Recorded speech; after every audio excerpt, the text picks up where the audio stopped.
कर्जा मुक्त तब होता है जब व्यक्ति की दुकान, व्यापार, व्यवसाय जिस जगह पर जिस काम के लिए जाए वो काम फतेह हो जाए, वो काम सफल हो, वो कार्य उसका सफल हो। आप जिस कार्य के लिए जा रहे हो वो कार्य आपका सफल हो तो लक्ष्मी घर में आए तो कर चुके, मालूम पड़े इससे लिया उसको दे दिया, उससे लिया उसको दे दिया, तो ये कर्जा चुकाना नहीं हुआ।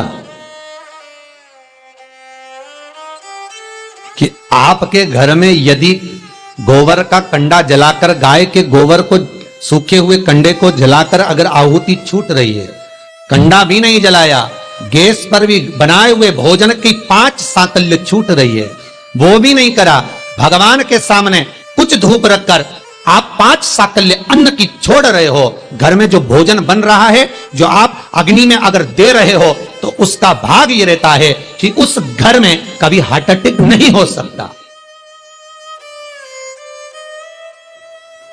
यजुर्वेद कहता है, हमारे शास्त्र कहते हैं, स्कंद पुराण, शिव महापुराण की कथा कहती है, अग्नि पुराण कहती है कि अग्नि की 7 जिह्वा में से एक जिह्वा ऐसी है जो रोग को हर लेती है, भारी जो बीमारी है वो उसका हरण कर ले। बस आज के समय में लोग ये कलर बेकार ना हो जाए, जो सीलिंग लगाई है वो बेकार ना हो जाए, इसका कलर खराब ना हो जाए, सोफे का कवर खराब ना हो जाए, कहीं ये धुआं ना लग जाए, कहीं इतनी आंखों में चुभेगा। अरे भाई, या तो उसे बचा लो या स्वयं को बचा लो, या तो स्वयं को बचाओ या फिर घर परिवार में जो रौनक है, डेंटिंग पेंटिंग है, उसको बचा लो। अग्नि देवता कहते हैं मेरी 7 जिह्वा है, पहले नंबर की है मेरी काली, जो भोजन को लेकर प्रेतों को देती है।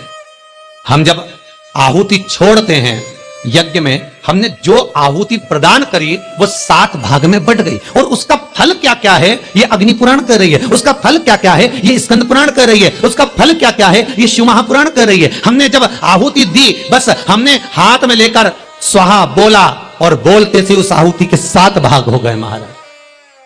भले हमने वो इंद्र को दी हो, ओम इंद्राय स्वाहा, ओम प्रजापते स्वाहा, ओम अग्नि स्वाहा, भले हमने एक देवता का नाम लेकर दिया पर उसके 7 टुकड़े हो गए। पहला 7 जिह्वा अलग अलग भाग को अलग अलग जगह पहुंचा रही है। पहले नंबर पर अग्निदेव की जिह्वा का नाम है काली, वो काली जो भोजन देती है वो प्रेतों को देती है हमारा। दूसरे नंबर पर है कराली, कराली भोजन को लेकर जो कुंवारी अवस्था में मर जाते हैं, अधोगति में शांत हो जाते हैं, कराली अग्निदेव की दूसरी जिह्वा भाग उनको प्रदान करती है। तीसरे नंबर पर मनोजवा भोजन लेकर पितरों को देती है, अग्निदेव की तीसरी जिह्वा मनोजवा पे भोजन का भाग लेकर पितरों को प्रदान कर रही है। चौथी सुलोहिता, ये भोजन लेकर वासुकों को दे रही है महाराज। 5वीं ध्रुमवर्णी, ये भोजन लेकर देवताओं को प्रदान करती है। 6ठी स्फुलिंगी, ये अग्नि की वो जिह्वा है स्फुलिंगी कि घर के अंदर धूप जो छूटती है, अग्नि जो साकल्य भोजन आदि हम घर के अंदर देते हैं, ये स्फुलिंगी एक जिह्वा अग्नि देवता की ऐसी है जो घर में से रोग को हटा।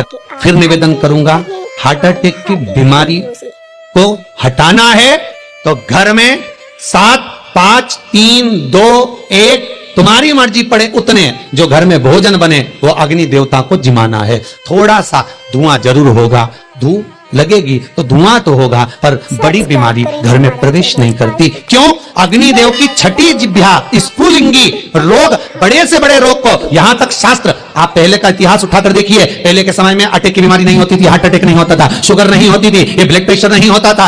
आज के समय में सारी बीमारियां हो गई। क्यों? क्योंकि घर तो बड़ा बन गया, बंगला भी बड़ा बन गया, ऐश और आराम की वस्तुएं भी बहुत हो गई, पर घर में जो प्रतिदिन 5 आहुतियां पूर्व के समय के लोग दिया करते थे, घर में 5 आहुतियां जो चूल्हे में छूटती थी वो आहुतियां बंद हो गई। उसका स्मरण फिर प्रारंभ हो, जगत का फिर कल्याण।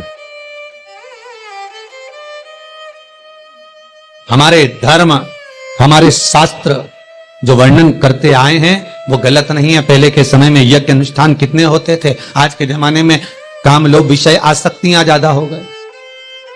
सब्सक्राइब करें हमारा चैनल पास्तु फैक्ट, बेल आइकन दबाएं। 6ठे नंबर की अग्नि देवता की जिह्वा का नाम है स्फुलिंगी। और अग्निदेव की ये छठी जिब्या स्फुलिंगी ये बीमारी का हरण कर लेती है, ये रोग का हरण कर लेती है।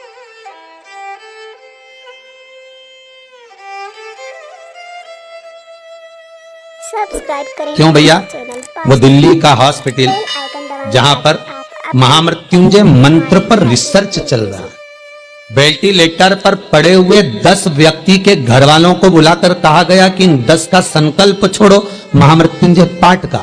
उसके पास में जो 10 वेंटिलेटर पर पड़े उनके लिए कोई महामृत्युंजय नहीं। देखा यह जा रहा है कि इन 10 पर महामृत्युंजय के अनुष्ठान का कितना फल मिल रहा है, पास्तु फैक्ट और जो 10 वेंटिलेटर पर पड़े हैं उसका क्या फल है। नहीं हमारे हर एक वहां के डॉक्टरों जब रिसर्च करते हैं, अखबारों में भी आया, फेसबुक यूट्यूब पर भी डला हुआ है, जब उन्होंने हॉस्पिटल का नाम तक डला हुआ है, जब अखबारों में आया, देखो असर क्या देखने को मिला।